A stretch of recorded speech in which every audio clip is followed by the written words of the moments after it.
My perception of white privilege before doing research consisted of knowing that white privilege existed. I knew that being white had its advantages, and that movements such as Black Lives Matter wanted to fight for equality. I understood where my bias lay before research and that I was firmly against the discriminant that white privilege did not exist. What I did not know is the true depth of this issue and how it would trigger 100 more questions as I was finally able to answer a single one. That white privilege is not just a single issue, it affects every aspect of a person's livelihood. White privilege affects gender, economic status, sexual preference, safety, and even job opportunities. As I knew that white privilege did affect economic status and job opportunities, I did not know the extent that I do now.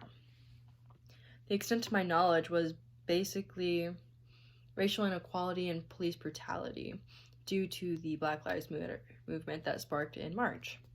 Reflecting back on my first essay, I was talking about women and underlying white privilege. I understood how I, as a woman, had benefited from white privilege, and that there are micro-racisms in our society, and they go unnoticed.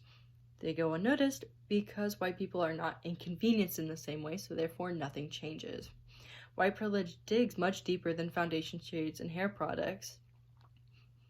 There's a wage gap between men and women, but as we all know, there's a wage gap between women of color and white women. The thing is that we see white privilege as a single issue that we can take on. But through research, I've come to understand that white privilege is so intertwined with our history and our customs that to pull it completely out of society will take much more than protests and racial movements. We built our entire nation on the backs of African Americans, and our founding fathers knew that ridding of slavery would be too difficult of a task for a new nation, that they did not fight for equal rights. Instead, they left that fight for generations later into the Civil War and even further into the Civil Rights Movement. And even after that, we are living in 2020, still fighting for racial justice. At first, I thought the answer to white privilege was simply give everyone equal rights. But even if you fill the wage gap, you still have to worry about police brutality, and you still have to worry about white supremacists and neo-Nazis that will always, always be a danger to minorities.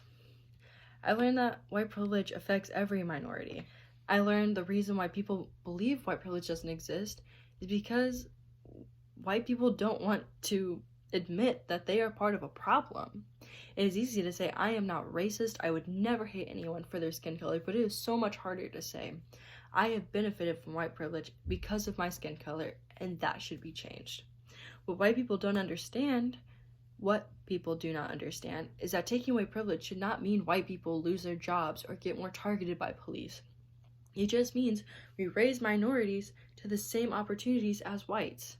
It is not pie. We don't have to take away rights so others can have the same rights. There should be enough fair treatment to go around.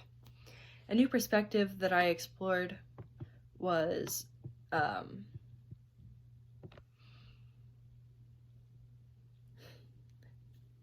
white privilege did not exist because everyone had been oppressed somewhere in their history.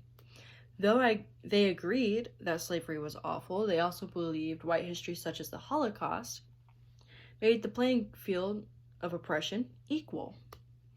But this perspective takes out all the recent issues such as wage gap or police brutality, where I see their logic is flawed, is that white privilege does not mean your life has been easy, it simply means that race did not contribute to your struggles. This did not change my stance on the issue but it brought attention to another point of view. Prior to research, I had no idea that a common perspective was that white privilege did not exist because everyone struggled.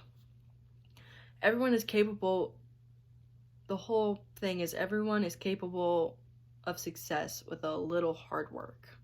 It blew my mind, and to wrap my head around this concept took a couple reads.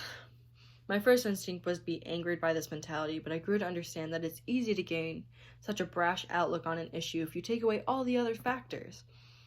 I realized that I too, in the beginning, had a very stern opinion on white privilege, and I didn't even know all the factors yet. Now I feel like I've grown to have the same opinion, but in a calmer sense. I can see all sides and still have my personal bias, but now I am more educated. My final thoughts, essentially, as I have found clarity in one aspect of white privilege, I have dove down a whole new rabbit hole of a billion other issues. I still want answers to the racial wage gap between women. Like, I don't understand how it is possible that I and a black woman could work the exact same job and I still make more money. That is not right. Why? Another question I have is, why do white people have a better chance of getting out of poverty due to getting resources needed to get back on their feet that black people are not given or cannot receive? And what is the best way to handle police brutality? Is the answer to provide better resources for cops, or is it to defund them? I have no idea. How will it affect having a first woman of color as vice president change the lives of minorities? And as politically fueled my generation is, will we live to see equity for everyone, or will it take even longer to get rid of white privilege? I want to further dive into the racial wage gap between women because I truly believe it is a good first step to challenge white privilege. In conclusion, I have deepened my knowledge about white privilege, and I know for a fact that white privilege exists and has degraded minority communities for decades. Thank you so much.